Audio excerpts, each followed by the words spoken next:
What shall we talk about?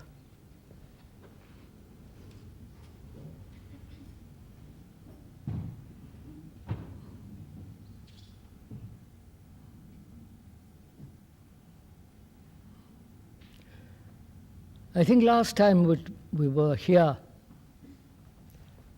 which was on Thursday morning, I think we started a subject and we dropped it, didn't we? Do you remember what it was? We touched upon fear. Fear. We talked about fear and hurt. And we talked about something else too. I think it was love, wasn't it? We began talking about it. Do you want to talk about that?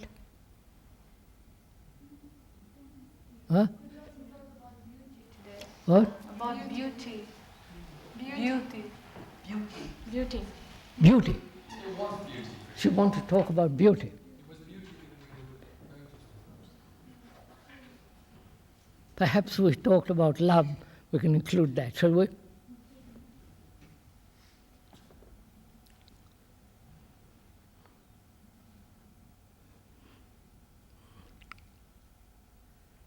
What do you think is love? What is your not opinion, your feeling about it?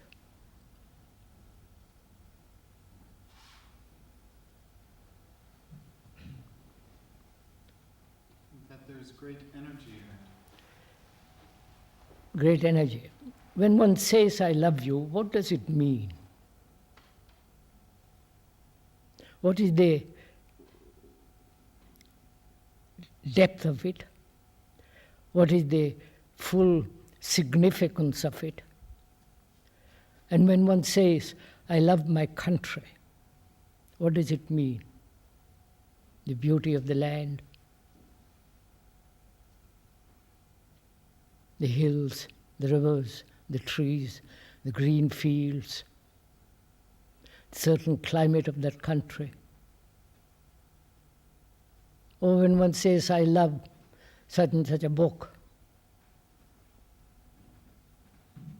what does that mean? Or I love that food I ate yesterday. I love to have more of it. And when they are very patriotic, love of their nation, of their flag, what does that mean also?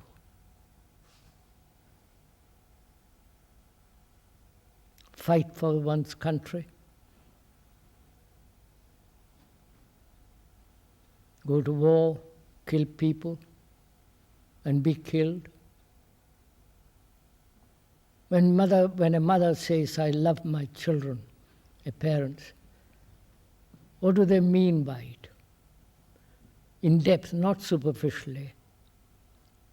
If they love their children greatly, deeply, would they allow them to go to war, to be killed, to be maimed, to be destroyed?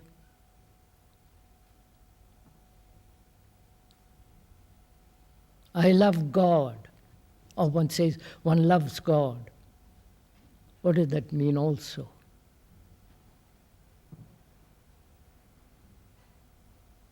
Is God an idea projected by thought, which apparently it is? Is that love of God, love of oneself projected into a ennobling symbol? You understand all this? And when there is love, can there be jealousy? Go on. Talk it over. Let's talk it over. When there is love, can there be fear? When a man goes to the office there, or factory, or whatever, labor, he's there competitive, brutal, wanting success, ruthless, and comes home and loves his wife and his children. This contradiction Is that love? And when there is suffering, you know what suffering means? Not only physical suffering, the great psychological sufferings that human beings go through. Their loneliness, their anxiety, their fear, and the loss of someone they love. All that suffering, not only personal suffering, but the enormous suffering of mankind, the starvation. This goes in India, in Asia, and in Africa. When the rain fails, they almost starve. Where there is suffering, can there be love?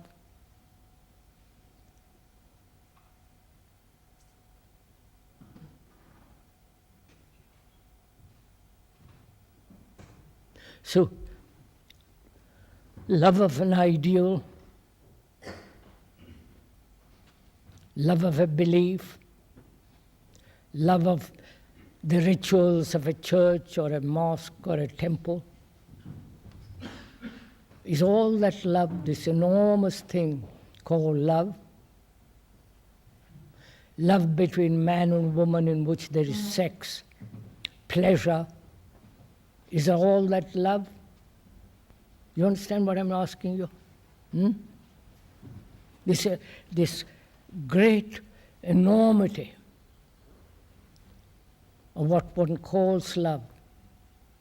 And all this is called love. Love of life and fear of death. So all this is called love. Pleasure, fear, attachment, love of possession, the love of a very, very ascetic life. So what do you think is love? How do you consider what love is? Remember we were talking the other day about getting hurt. Not physically only, but deeply inside one's skin, psychologically getting hurt. Most people, as we went into it very deeply, most people get very hurt from childhood. The more one is sensitive, nervous, and little bit aloof, one gets terribly hurt. You've noticed that, haven't you? And when there is such a deep hurt, can there be love?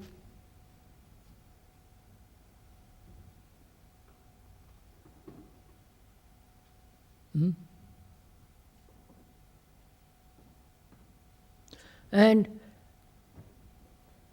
when there is fear, we have talked about it too a great deal. When there is fear of tomorrow, fear of yesterday, fear of what is going on now, this fear, can there be love?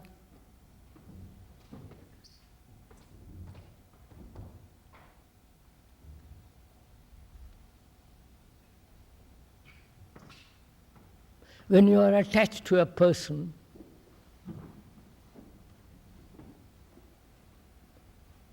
is that attachment love?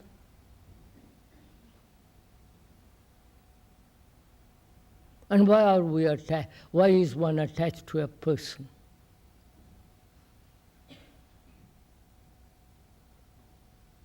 Is that attachment, which one calls love, is that attachment Fear, I am attached to you, or to this house, or to something ideal. I am attached to something. And I'm attached. Why is one attached? One is lonely, needs companionship, needs friends, as one needs clothes, food, and shelter. And where there is attachment, there is always fear, isn't there? That I might lose. And so, in attachment there is fear. I may be blind to it. I may not have thought about it. But when there is attachment, dependence, possession, domination, there is great deal of fear. And when there is fear of such kind of attachment, can there be love? You understand my question? So, look at all this.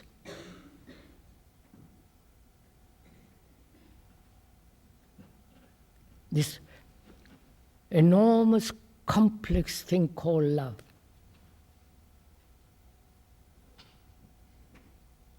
That word is loaded, spoiled, spat upon, vulgarized.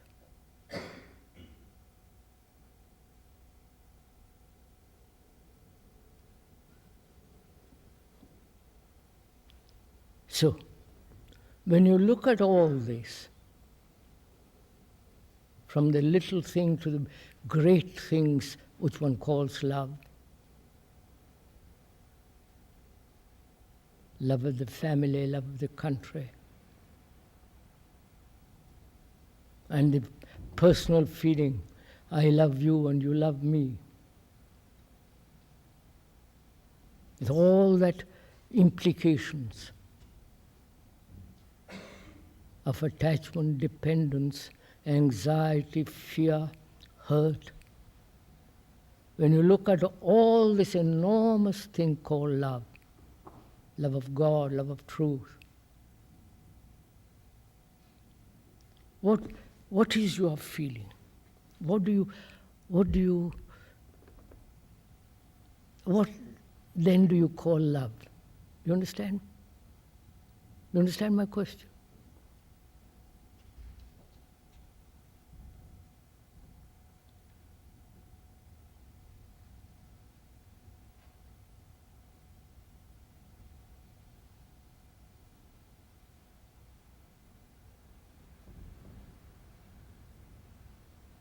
Now, will you just listen to all this? Just listen. Not come to any conclusion. Not form an opinion. Not say, yes, I agree or disagree with you. But just listen. Listen to all the description. Understand? I have described all that. And more, if one can go into it, much more.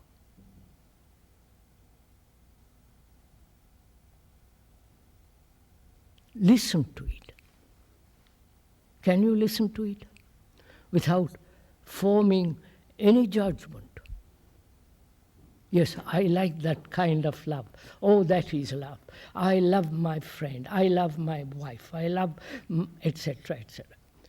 All this conversation going on inside you, can you stop that conversation and just listen to what the speaker has to say, will you? Just listen.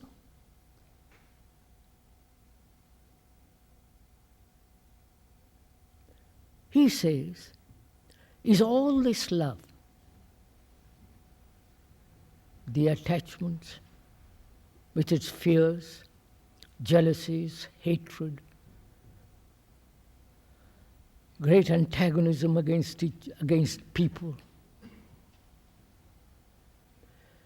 fear, jealousy, anxiety, killing people for their ideals, religious ideals, economic ideals, social ideals,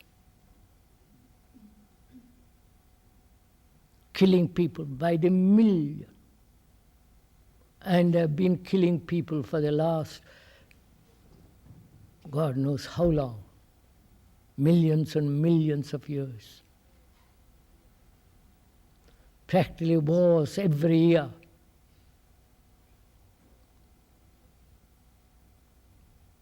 And we accept all this. We raise children, your children, your children. You're going to have children probably. And they are going to be educated to kill. You realize all this?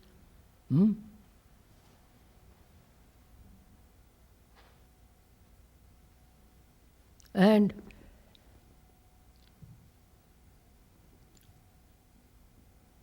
is love promiscuousness?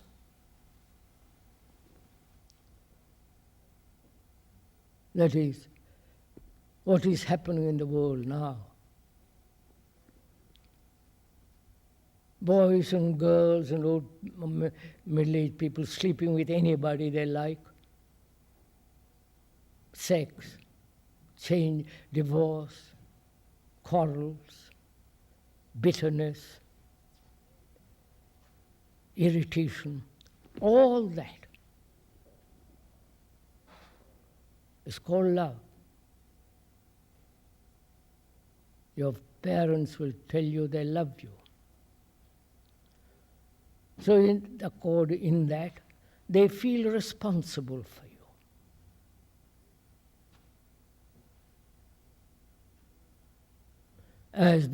As those of us who are here feel responsible for you.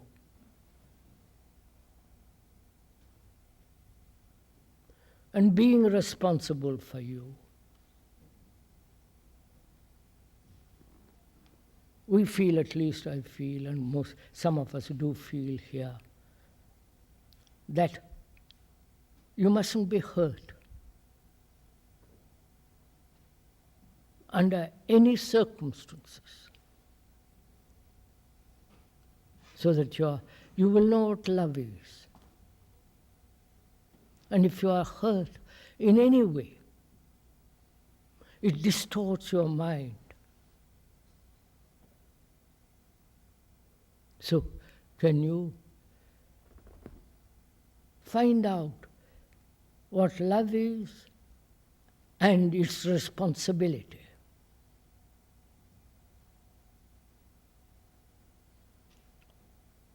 That's one thing. And also,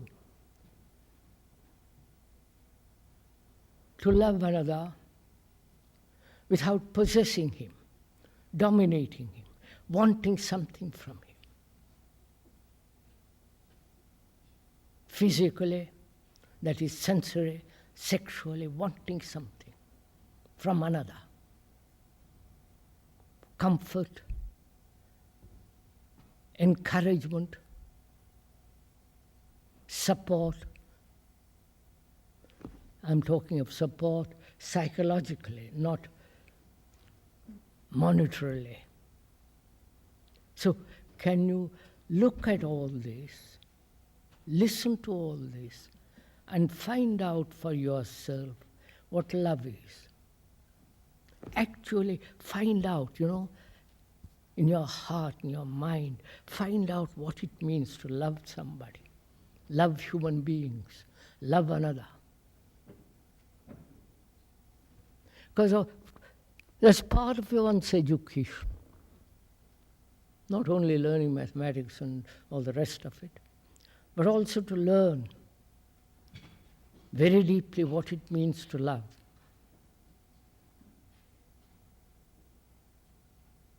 See, most people think if you're kind, generous, don't get too angry too easily, and give what little one has to another, being quite good, all that is considered love. Do social work, reform. But is that love, all that?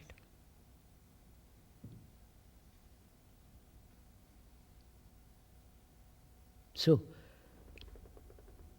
and is love manufactured, brought about by thought? You understand what I'm saying? Do you understand what I'm saying? By thought. I can think I love you. Think. And can thought bring about love?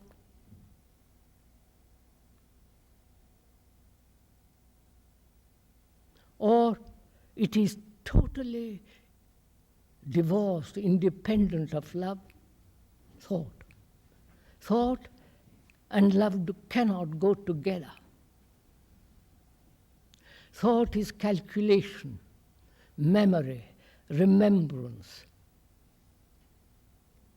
So, thought says, it was so nice being with you, walking down the lane, holding your hand, it was so nice. And it remembers, there is a remembrance of it. And so, that remembrance, is that remembrance love? You understand all my questions? Do you? So is love a product of thought? I think about you. You've been awfully nice to me. You've been so kind, generous, gentle. You've been so friendly. I love you because of all these reasons and more. And is that love? Has love a motive? You understand? You understand what I'm saying? Has love a motive? Because you give me either your body, or your food, or give me shelter, or encourage me, or give me some satisfaction psychologically, and therefore I depend on you, and that dependence becomes such an important thing in my life, and so I say, I love you, darling. Is that love? You understand all my questions? So find out, as you are listening now, what love means to you. Because all your life you're going to face this.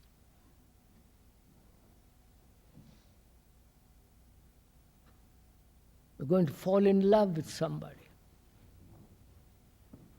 It's a strange phrase, isn't it?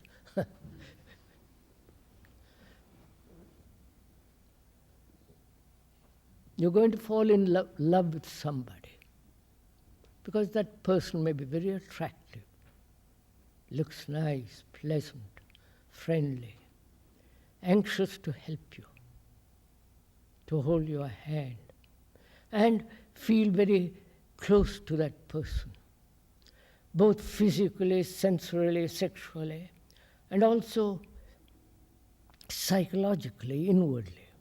And you say, I love that man, that woman, I'm in love with her. Is that love? In the world it's called love. Love of the country, love of the flag, love of an ideal has killed millions and millions and millions of people. I was once taken to a hospital some years ago by a doctor, a friend, to a special hospital.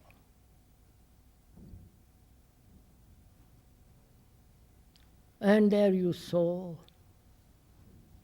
do you want me to tell you? No, you don't want me to tell you. You don't know what it's like. People without arms, without legs, just the body. Eyes gone. Oh, don't. And this is called civilization. We are terribly sophisticated, civilized people. Do you understand all this? Brings tears to your eyes to see all this. And this is called love.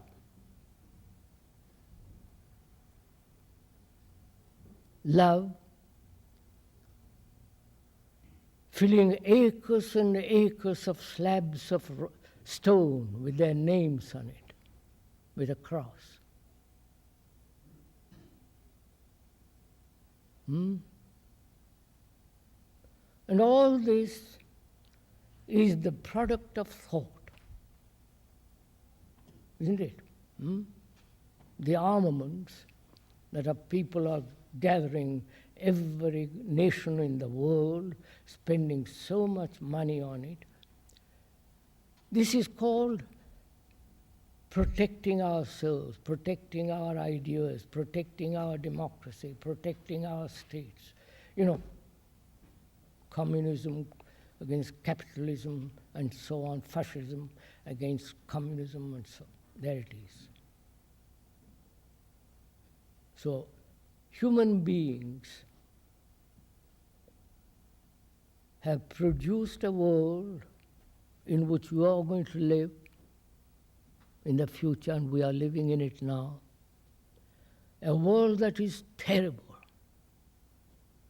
A world that is destroying human beings. And all this is the product of thought.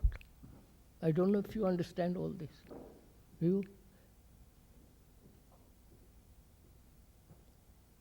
I saw the other day on television a new gun.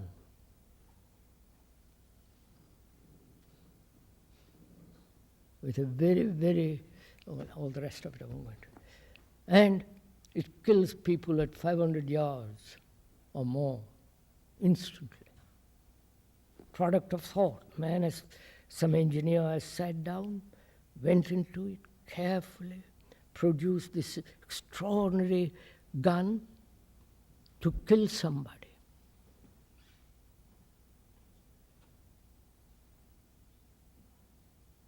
So the world is the product of our thinking. You understand? Do you? Huh? Because I think I am my country, I love my country, my house, my investment, my money, my clothes, my house, my God, and you think the same thing, but you live across a few miles across, and we are ready to kill each other.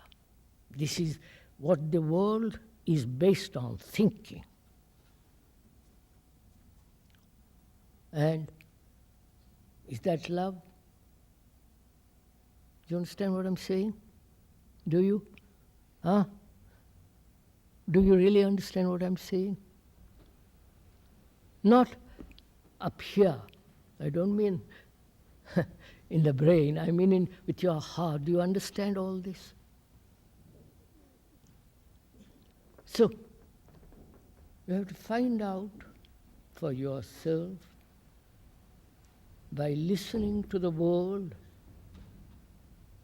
what's happening in the world, and by listening to yourself to your own feelings about all this and the enormity of it all. Nation against nation, people against people. And is all this love?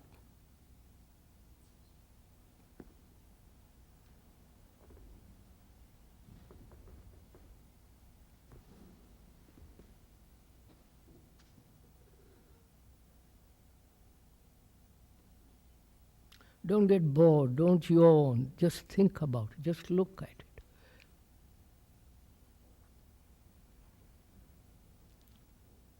is going to be part of your life.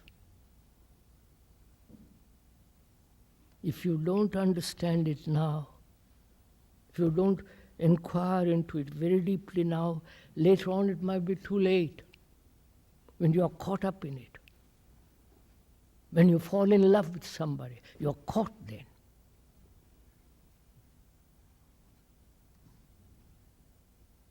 Then it might be too late. The pressures of life are enormous.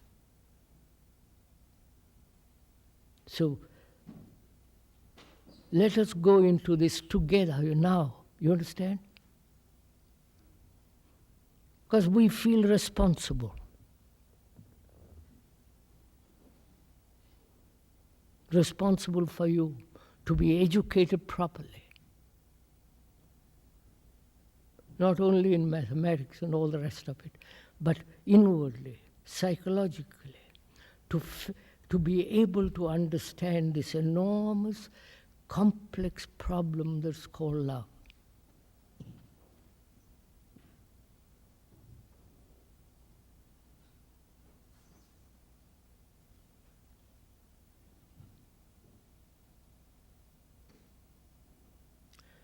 Do you know the difference between love and compassion? You have heard those two words, haven't you? Love and compassion.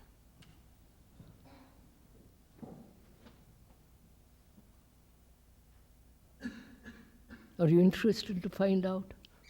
Do you want to know about this? Huh? Or you get, say, for goodness sake, talk about something else? Are you really interested in all this? You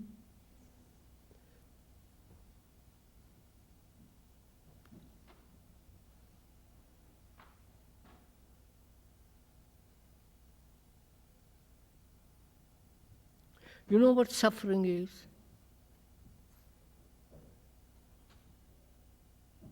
Not when you have a toothache or a tummy ache. That's one kind of suffering. But there is a deeper suffering, isn't there? When you're hurt, when somebody says something to you which is not pleasant and you're hurt, that's part of suffering, isn't it? When somebody is better than you, or you think they are better than you, or more beautiful, more intelligent, and you feel not so clever, and that's part of suffering, isn't it? And there is suffering also when you love somebody and they don't love you, or when you are lonely. The suffering is an enormous thing like love, very complex. These two seem to go together in life.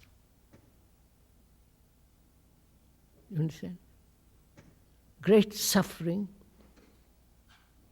and the sense of love. So one has to find out for oneself what is the relationship between these two.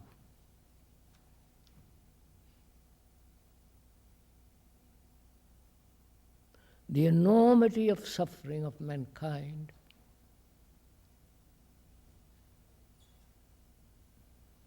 and personal suffering. Suffering when you lose somebody, all the rest of it. You know, I used to go every winter to India. Only last year I haven't been there. I've been to India every winter for the last 50 years and more, except during the war. And I've traveled a great deal in India, seen a great many things in India, poverty. A poor man there probably has a clean bath, clean clothes. And he's suffering there. lack of food, lack of, everything that a human being should have. He hasn't got it. And when you look at it, all that poverty, degradation, the cruelty of poverty, the rich go in their cars and totally indifferent to everything else around them. When you see that, that is also a great sorrow. You understand? So there is enormous sorrow in the world.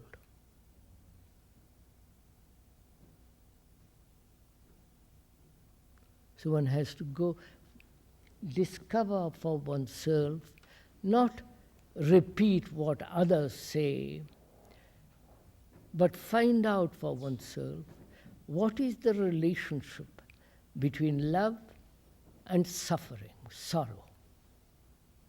Because you're going to be faced with this,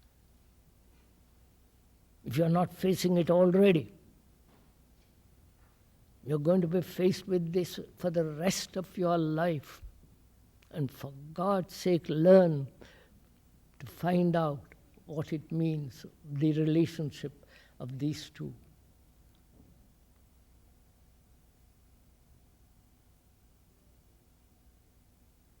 Where there is suffering, can there be love?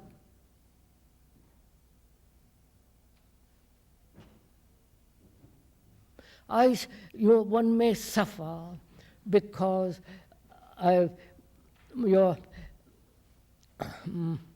one's wife has run away or left him or turned to another man.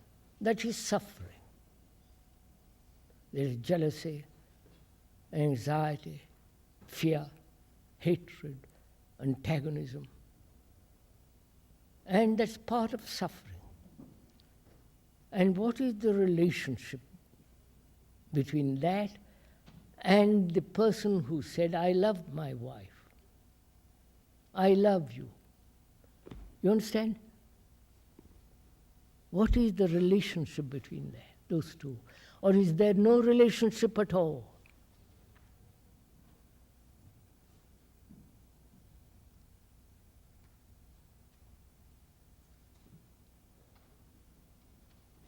See, when you find the true relationship between these two, between suffering and love, then that out of that true relationship comes compassion. You understand? I wonder if you understand all this. Or is it too much this morning?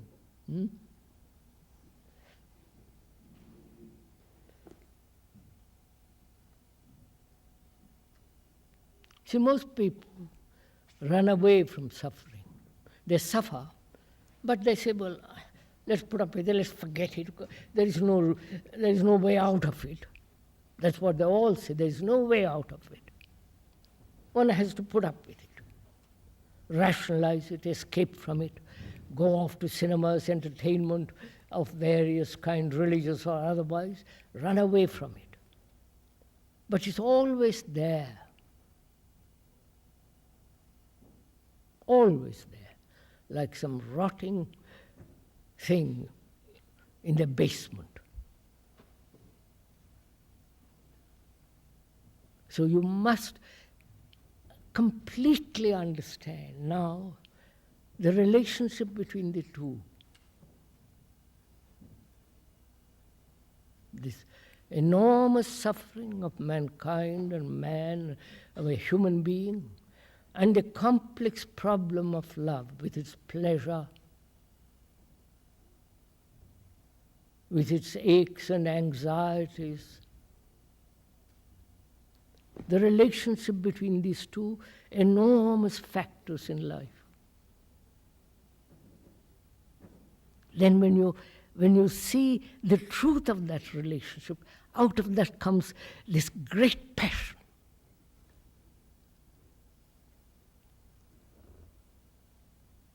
Then you will see love is something totally different.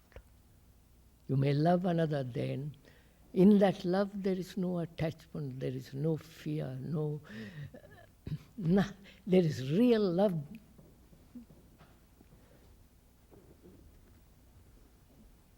Well, now we will talk about it. Shall we discuss about it?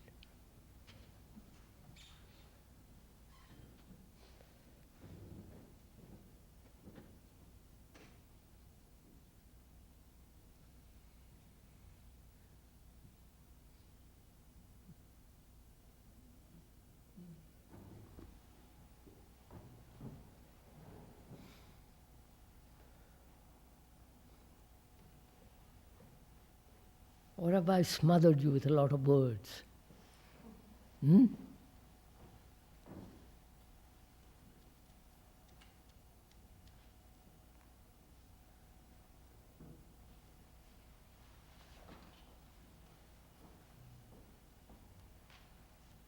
You see, I can go on about this. It's very interesting, you know. To discover for yourself, not repeat what I am talking about, discover for yourself what this relationship is between this suffering of man and woman, a man, of a human being, and the enormity of what he calls love. To discover their relationship. And when you discover the truth of that relationship, what comes out of that flowering.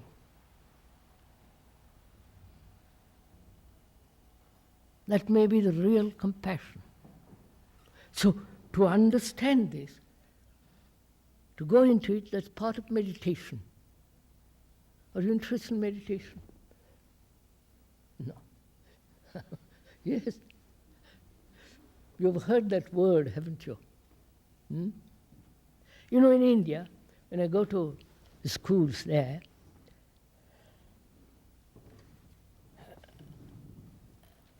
we all sit on the floor. And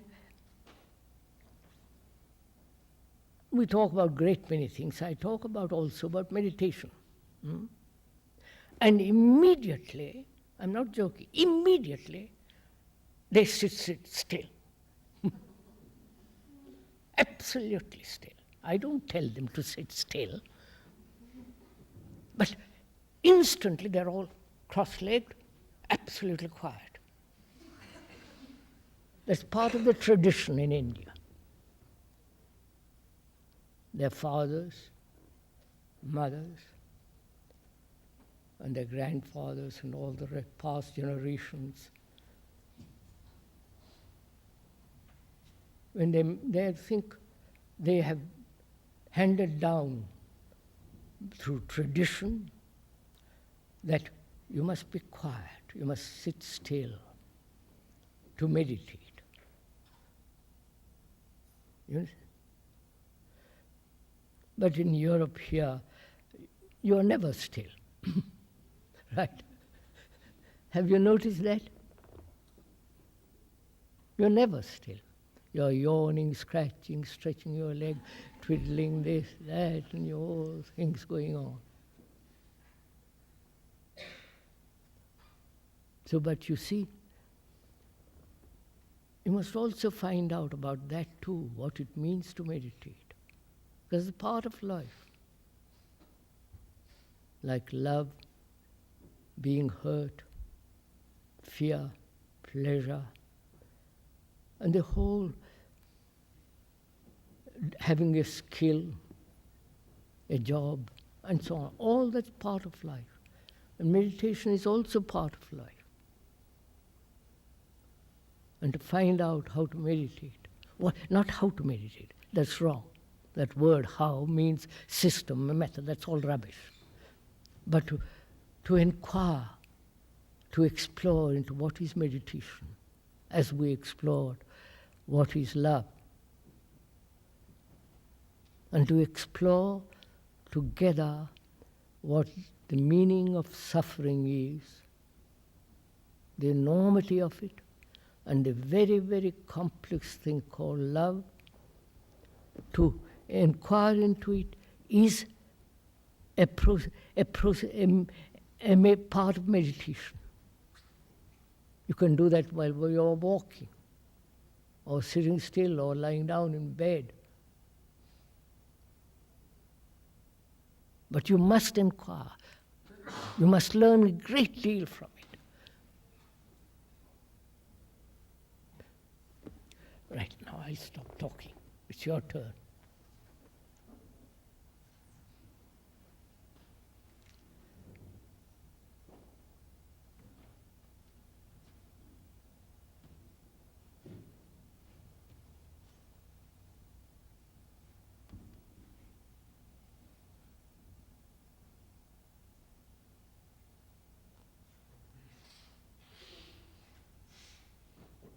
Should we stop? Huh? Have you had enough this morning? Huh? Love and education. En French, Oh, sir? j'aimerais parler de l'amour et éducation. I can't hear you. He wants you to talk about love and education.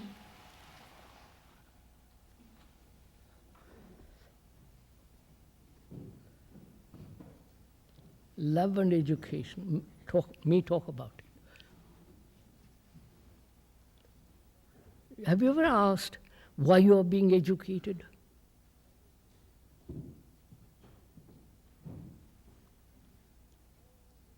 Why this enormous structure of education?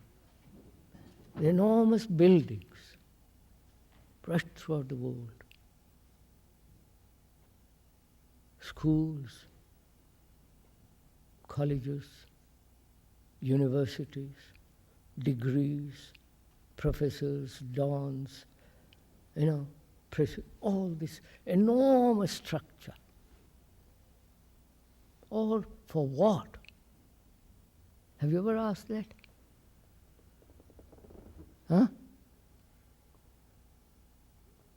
I'm asking you. Let's ask it now. You understand? What for?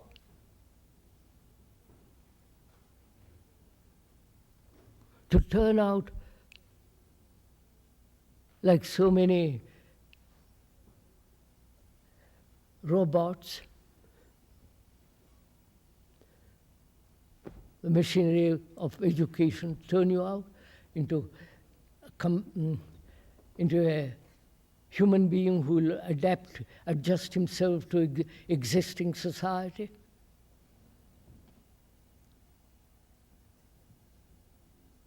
Accepting its values, all its hypocrisies, its phony religions, and all the rest of it. Is that why you are being educated? To get a good job? Huh? So you must ask this question, mustn't you? Why you are being educated?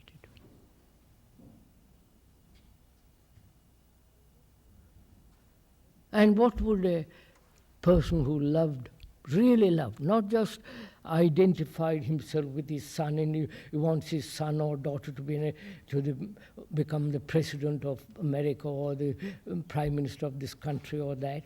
I mean, who really loves his children, with his heart, not with his beastly little mind, with his completely loves them. What is he to do? You understand my question? Yeah. I love my daughter and my son. I really mean it. I love them. And what am I? If I love them, what am I to do? To educate them means, as it is now, cultivate memory, which can be used skillfully in earning a livelihood. That's all they're concerned, right? Become a professor, become a businessman, engineer, scientist, a first-class bricklayer. That's all right. But there's also great part, enormous part, which is totally neglected.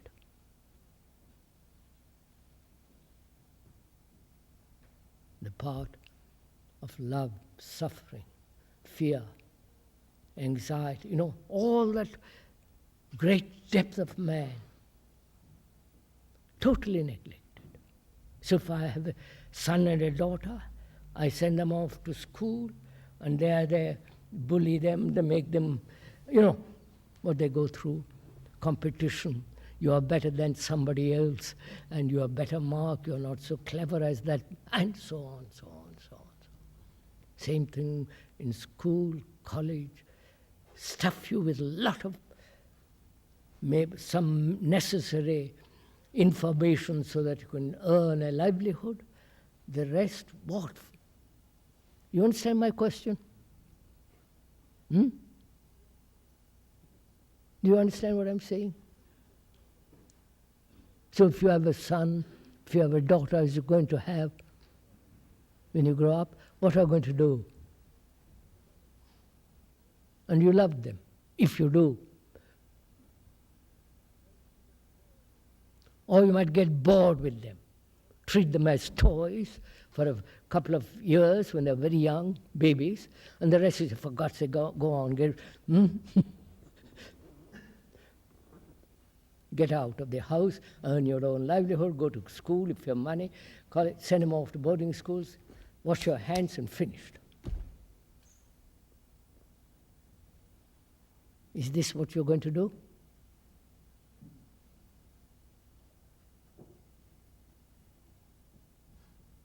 You understand? So where is your love for your children and education?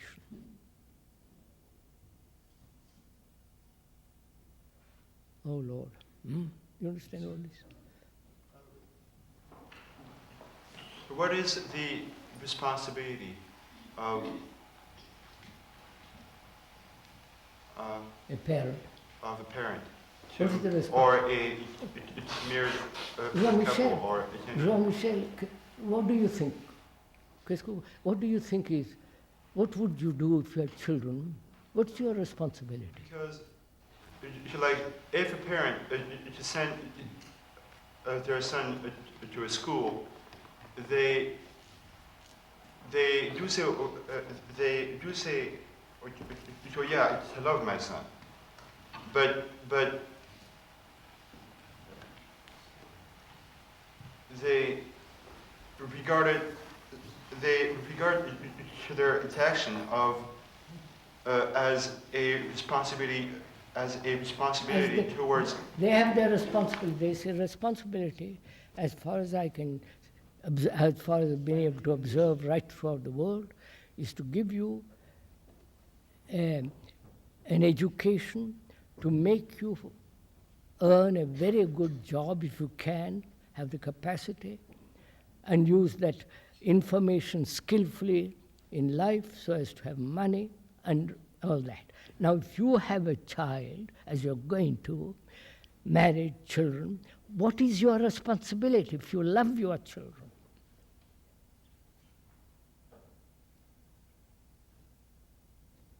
Isn't it best to understand first what it means to love? Oh, thank you. Thank you, old boy. I've been talking about for the last 50 minutes what love is. What is love? We're asking what love is. There doesn't seem to be any discussion on it. Which means either you listen to find out very deeply what it means, capture it like a perfume. A perfume that, a scent that as you're walking in the wood, you suddenly capture a scent that's most delicious, and it's gone. But you have smelt it. It is you follow in the same way. You will have to, if you have captured this perfume, you won't ask that question, tell me what love is. You have that perfume. No, madam, we're not talking about what is right action. Well, that's a different matter. We can go into what is right action. What is your responsibility if you love your children? How are you going to educate them? What does that mean?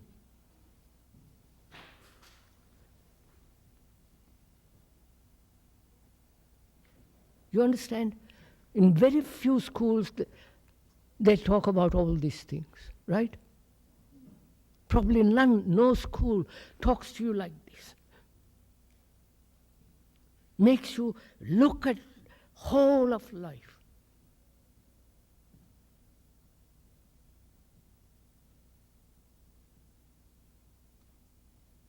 And if you must look at it, breathe, take it in. It must become part of your blood.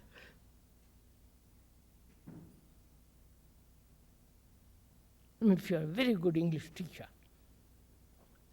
and you are learning English literature, it must be the words, the meaning of the words, the texture of the words, the structure must be part, it's in your blood. In the same way, this must be in your blood. Not just words. They've lost their meaning.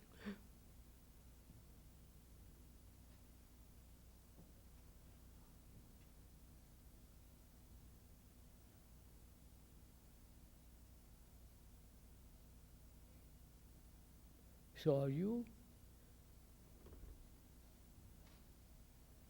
getting here at Brockwood the right kind of education, both academically and inwardly, psychologically, deeply, so that one of the factors that you are never in life going to be hurt, inwardly, never. So that, you understand, we discussed this the other day very carefully. That's part of your deep education. And because one loves, out of that love, this, you are told all this. You must learn from all this. It's our responsibility to educate you, not only in the world of knowledge, but also educate, help you to learn about yourself, what you think, what you feel, and fears, resolve all this so that you are a most extraordinarily intelligent human being.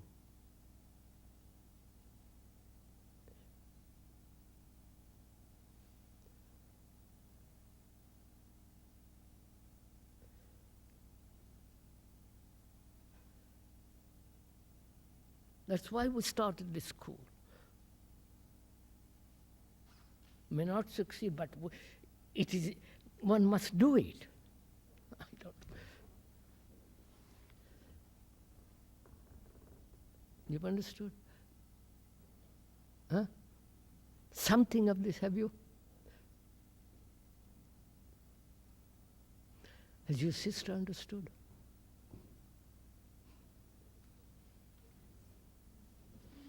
No, I'm looking at you. The two sisters, your three sisters. And do you understand it? Do you understand something of it? Yes? Yes.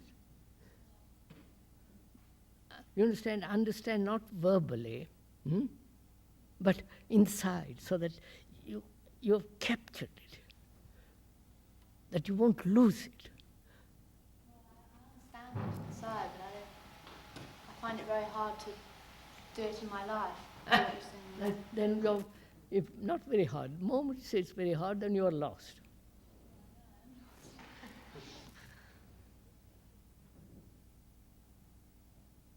When you see a beautiful flower, you look at it, don't you? In the same way, look at it. You don't say, you can never lose that beauty once you see the beauty of it.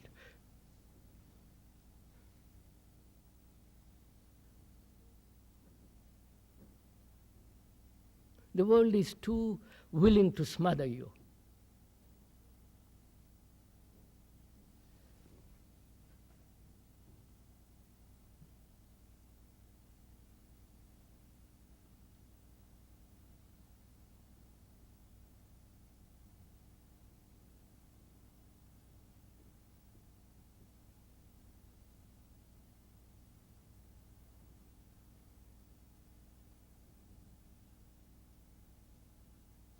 I still don't get it quite clear because Look, Tunki, pardon.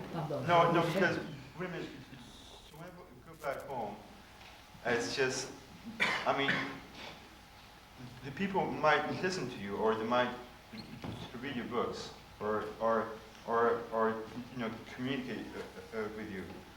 But I mean, it's outside. It's a completely another life. I mean, you got to go in the morning and to get a job and the money, and I mean the whole environment is put onto you. I know. And it's, Jean-Michel, you just I said don't to get it, you know. The whole world is against you. You understand? The whole environment, everybody is against you. Because that is the way of the world. They want all that. They don't want to live a life of great sanity and therefore great holiness. They don't want all that. And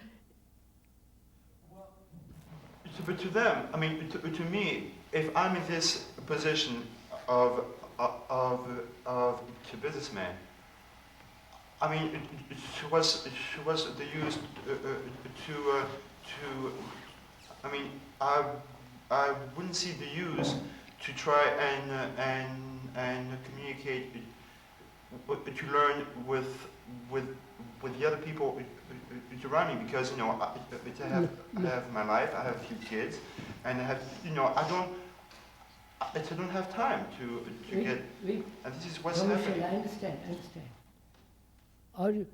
What are you going to do? You, not the businessman, your parent. What are you, after you have been here, heard all these things, captured something of all this, what are you going to do? Don't say, businessman, this, it's what you are the rest of the world, you are the world. But this is what the parents is emphasizing. Look, I'll give you a job, plenty of money, and by being here, I'm still dependable on the relationship with my father.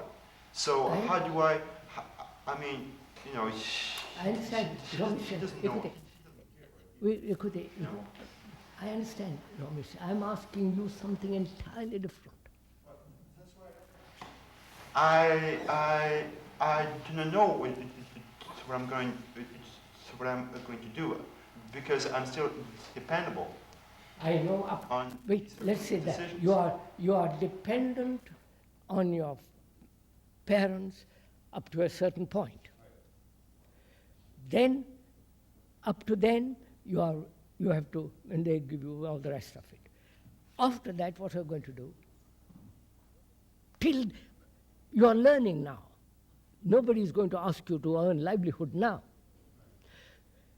But when you reach a certain age, after etc., and college or whatever you go through, what are you going to do? That is the point, not your world smothers you, your parent. What are you going to do after you reach a certain age? Life is open to you.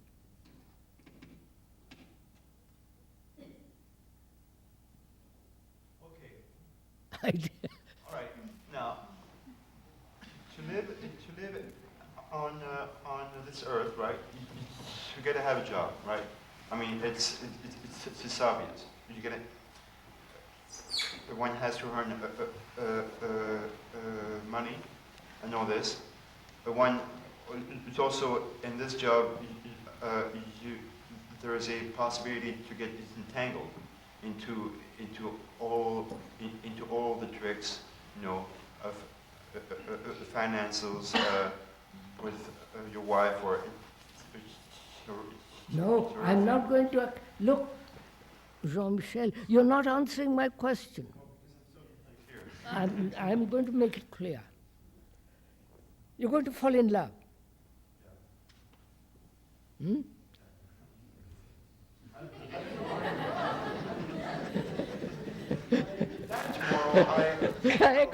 Écoutez. Non, voyons, écoutez-moi.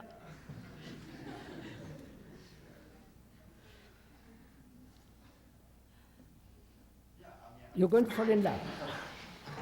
Your physical demands, glandular demands, sex, all that.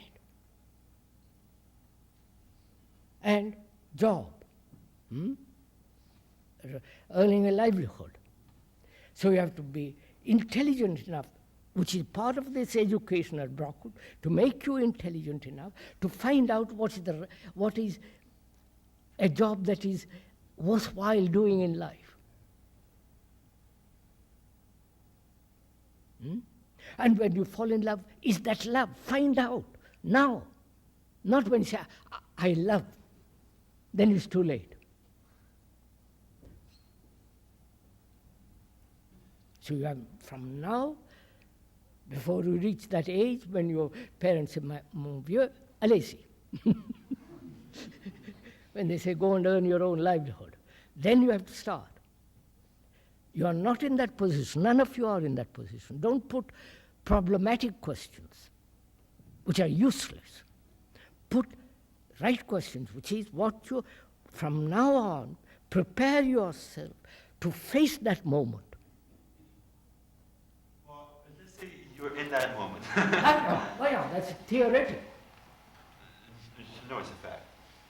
So you must be prepared, prepare yourself, find out what love means. People say, I love you, darling, let's marry.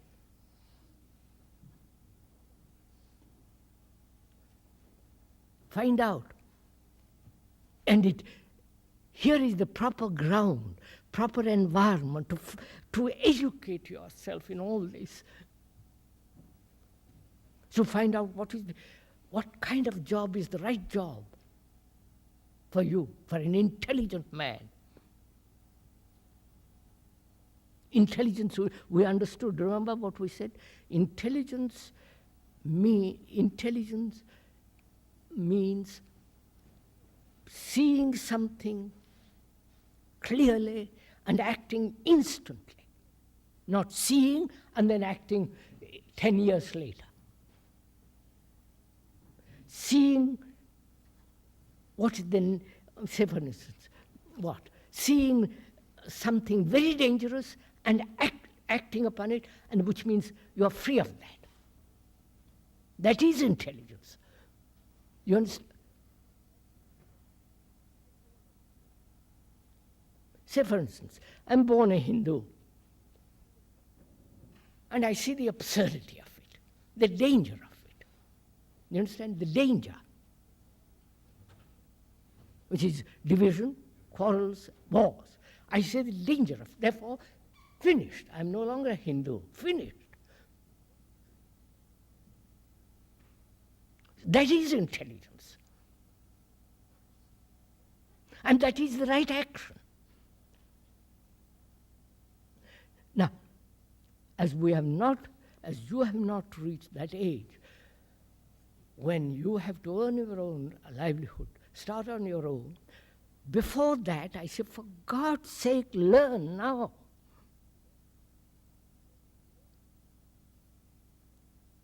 Learn what it means to love people, another. What it means to have right kind of job. Not, my father tells me I must become an engineer, therefore I'm going to become an engineer. You know, when I go to India, when I speak these schools, I say, I ask the students, what are you all going to be? Oh, they say, most of them say, my father tells me what to do, and so I'm going to do it.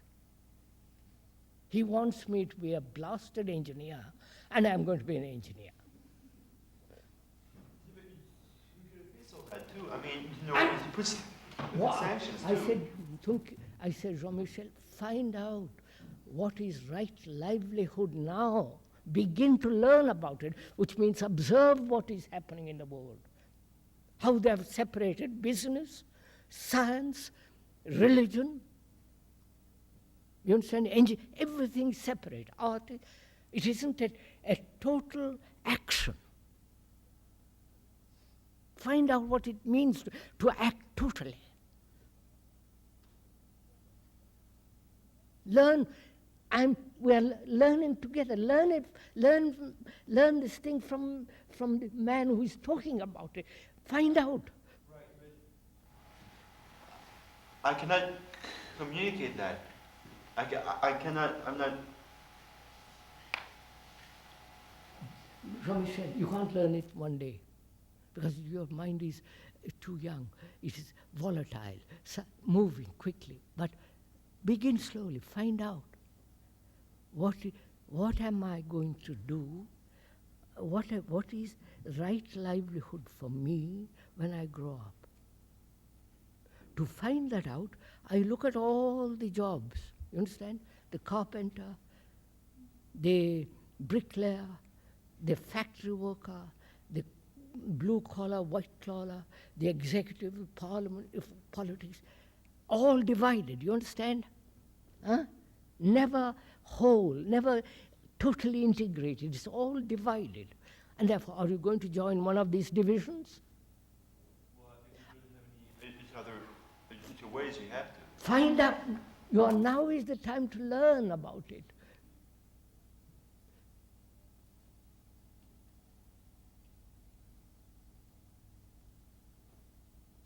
You know, this has been one of the problems of a very serious religious people,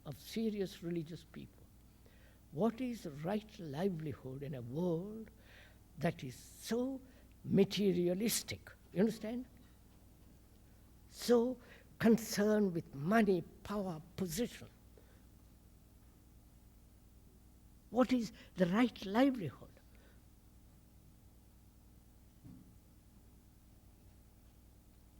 My intelligence may tell me to become a gardener. I say, all right, that's good enough. Or a cook, you see, let intelligence work, not what your parents, what society, what your environment, what your grandmother wants you to do, but your intelligence wants you to do. You understand what I'm saying? What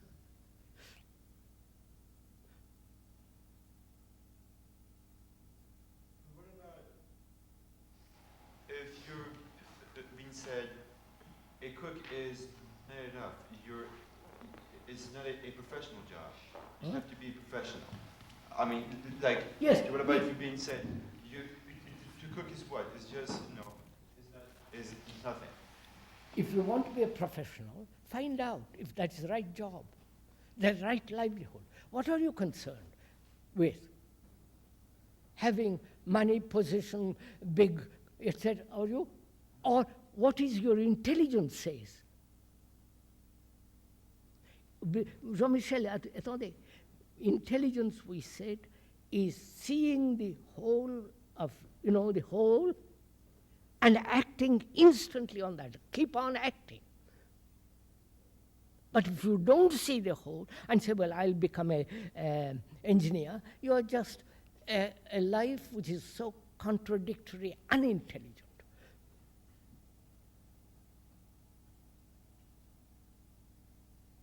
I'm sorry. We'll discuss this. I leave. We'll meet together some more time for India, so we'll go into it. Because it's very important. For women, it's much easier. You'll get married, and somebody you'll fall in love with you, or you fall in love, and say, it's finished for you, more or less. But for men, for boys and men, it's much more difficult. Unless you take up a career, become a, what, editor of some magazine, Vogue.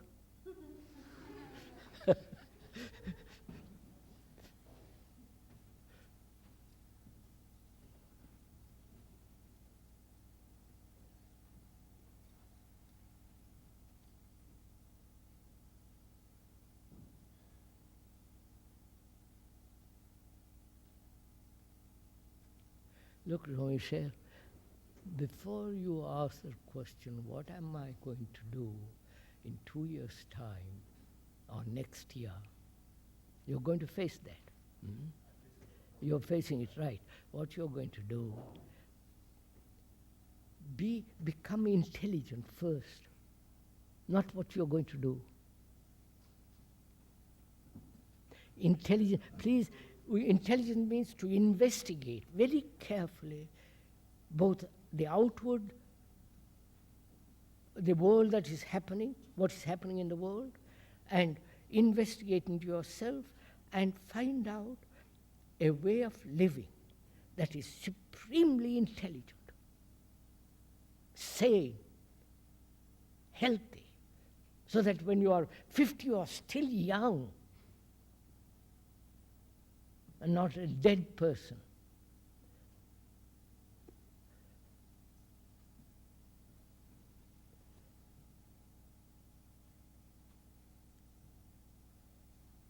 I think that's enough, isn't it, for this morning? Huh?